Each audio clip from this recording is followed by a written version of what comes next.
গত বছর জুলাইতে সাধারণ কোটা বাতিলের দাবিতে শুরু হওয়া ছাত্র আন্দোলন ধীরে ধীরে রূপ নেয় সরকার পতনের এক দফা দাবিতে। প্রশাসনের নানা বাধা উপেক্ষা করে রাজধানীর রাজপথে নেমে আসে ছাত্র জনতার ঢল। পুলিশের গুলি, টিয়ারশেল, সাউন্ড গ্রেনেড সহ কঠোর নিরাপত্তার দেয়াল ভেঙে গণভবনের দিকে অগ্রসর হয় উত্তাল জনস্রোত।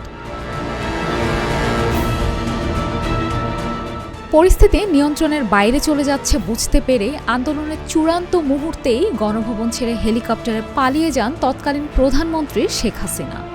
এর মধ্য দিয়েই দেশের রাজনৈতিক ইতিহাসে অবসান ঘটে প্রায় ১.৫ দশক ধরে চলা স্বৈরশাসনের।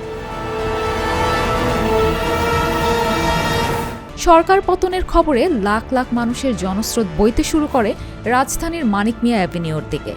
অনেকে গণভবনে প্রবেশ করে ক্ষোভের বহিঃপ্রকাশ ঘটান। বিজয়ের পতাকা হাতে সংসদ ভবনে জড়ো হন লক্ষাধিক মানুষ। সংসদ ভবনের সামনে যখন উল্লাসে মেতে উঠেছিল ছাত্র জনতা, তখনও সংসদ ভবনের ভেতর অবস্থান করছিলেন সাবেক স্পিকার শিরীন শারমিন চৌধুরী, জুনায়েদ আহমেদ পলক সহ আওয়ামী লীগের ১২ জন নেতাকর্মী।